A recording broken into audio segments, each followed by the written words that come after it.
अस्सलाम वालेकुम। उम्मीद करती हूँ आप सब खैरियत से होंगे। आज का व्लॉग भी कुकिंग व्लॉग है, तो चलिए रेसिपी की जानिब बढ़ते हैं। तो सबसे पहले तो आप तैयार करेंगे इमली की चटनी। ये समोसों के साथ, पकौड़ों के साथ, दही भल्लों के साथ हर टाइप की ये चटनी है।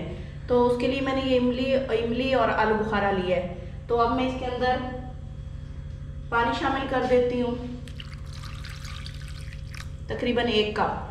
तो ये कुछ देर पड़ी रहेगी तो नरम हो जाएगी। उसके बाद इसको बनाना शुरू करेंगे।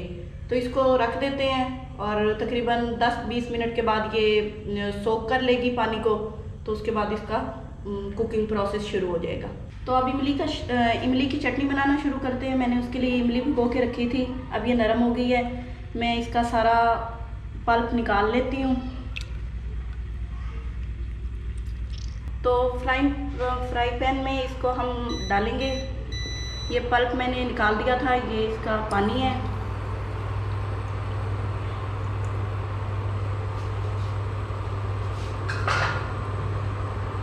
साथ ही मैं इसके अंदर 2 चम्मच चीनी डालूंगी, आधा चम्मच नमक है, आधा चम्मच सूरख मिर्च है।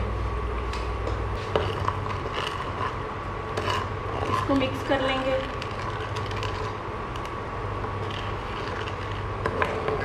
जब ये गाढ़ी हो जाएगी तो हम इसको उतार लेंगे।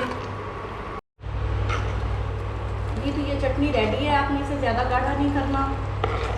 तो ये चटनी आपके बहुत काम आएगी।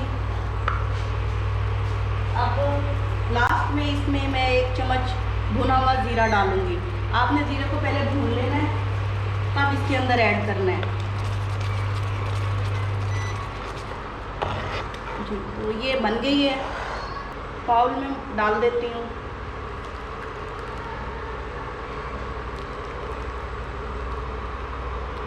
तो मज़ेदार सी इमली और आलू बुखारे की चटनी तैयार है। आप सिर्फ इमली की चटनी भी इसी तरीके से बना सकते हैं।